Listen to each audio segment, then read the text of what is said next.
इधर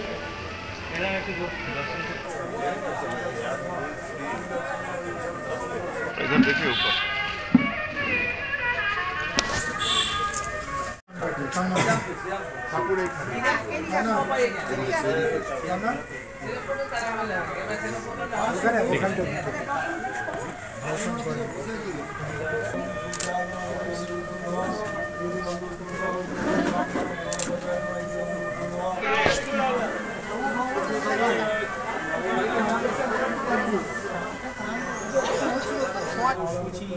ओम माधव माधव वाची माधव माधव दीनी साधव सर्वकार्येषु श्रीमाधव श्रीमाधव श्रीमाधव सर्वमंगल मंगलम वरिण्यं वरदं शुभं नाम।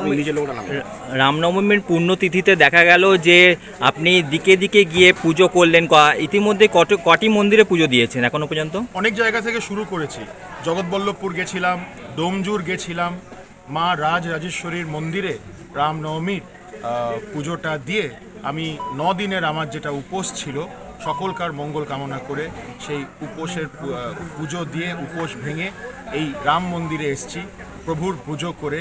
এবার আরও যা বাকি বাকি বিধানসভাগুলো আছে সেখানে এবার যাব। আচ্ছা, চাইলেন ঠাকুরের কাছে? শ্রীরামপুরবাসী বঙ্গবাসীর মনোকামনা করলাম যাতে তাদের জীবন মঙ্গলময় হয়ে উঠুক, তাদের জীবন যাতে আনন্দময় উঠুক এবং সকলের মঙ্গল কামনা করলাম। দাদা, দেখা গেল যে গত বছর রামনবমীকে কেন্দ্র করে হাওড়া শিবপুরে এবং রিষড়ায় একটা অশান্তির পরিস্থিতি সৃষ্টি হলো। কি মনে করছেন, মানে কতটা ভয় লাগছে, কি বলবেন? পুলিশ অ্যাডমিনিস্ট্রেশন, দেখুন প্রশাসনের দায়িত্ব হচ্ছে আইন শৃঙ্খলা বজায় রাখা। প্রশাসন ফেলিয়ার। এবারেও ওরা রিষড়াতে পারমিশন রিফিউজ করেছিল। আমি শুনলাম মহামান্য কলকাতা হাইকোর্ট সেই পারমিশন দিয়েছে। হাইকোর্ট এতটাই আস্থা রাখছে না রাজ্য পুলিশের ওপরে, হাইকোর্ট বলতে বাধ্য হয়েছে যে তারা কেন্দ্রীয় বাহিনীর সাহায্য নিক। আমি অনুরোধ করব যে আপনারা কেন্দ্রীয় বাহিনীর সাহায্য অবশ্যই নিক। আমি সকলকে আহ্বান করব যে আজকে এই পবিত্র দিনে শান্তিপূর্ণভাবে ভাবমূর্তির সাথে যাতে এই শোভাযাত্রা হয় এবং সফলভাবে যাতে এই শোভাযাত্রা হয়। দেখা গেল যে হাইকোর্ট থেকে যে নির্দেশ দিল যে 200 জনের বেশি মানুষকে থাকা যাবে না এবং 2টো থেকে 5টা পর্যন্ত মানে এইটা করতে হবে, শোভাযাত্রা করতে হবে। এর পাশাপাশি কোনো আগ্নেয়াস্ত্র ব্যবহার করা যাবে না। কি বলবেন, মানে হাইকোর্টের নির্দেশকে আপনারা কতটা সমর্থন করছেন? না, এটা কোনো 100%। High court is the final word. High court যেটা বলেছে সকলকে সেভাবে মেনে শোভাযাত্রা করা উচিত। দাদা, দেখা গেল লোকসভা নির্বাচনের আগে প্রধানমন্ত্রী একগাদা প্রতিশ্রুতি দিলেন। তিনি বলেন যে 5 বছর রেশন বিনামূল্যে দেওয়া হবে। এর পাশাপাশি তিনি 3000 কোটি টাকা সাধারণ জনগণের মধ্যে বিলিয়ে যাওয়ারও কথা বলেছিলেন, ইডি থেকে প্রাপ্ত। কি বলবেন এই বিষয়ে? প্রধানমন্ত্রী তো সবসময় জনকল্যাণের জন্য প্রস্তুত আছেন। উনি যা যা ব্যবস্থা করছেন মানুষের কাছে, প্রত্যেক রাজ্যে সবাই পাচ্ছে, বাংলার মানুষ শুধু বঞ্চিত হচ্ছে।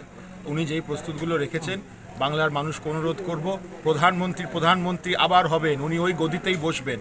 আপনাদের কাজ দ্রুতগতির সাথে এগোবে যখন আপনারা বিজেপির প্রতিনিধিকে আপনার জায়গা থেকে নির্বাচিত করবেন। শ্রীরামপুর মানুষদের বলছি, আপনাদের আওয়াজ নরেন্দ্র মোদীজির ওপর পৌঁছাবার জন্য আমার ওপরে ভরসা করুন।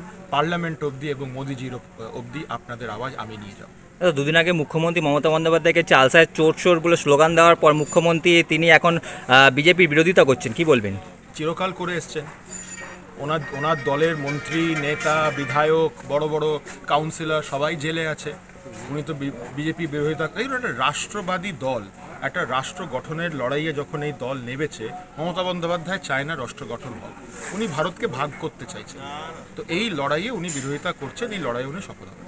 দুদিন আগে দেখা গেল যে অভিষেক বন্দ্যোপাধ্যায়ের কপ্টারে আয়কর তল্লাশি হলো। এছাড়াও দেখা গেল যে রাহুল গান্ধীর কপ্টারেও আয়কর তল্লাশি হলো। কি বলবেন এই বিষয়ে? কেন্দ্রীয় সংস্থা নিজেদের কাজ করছে, এতে কোনো রাজনৈতিক বিষয় নেই।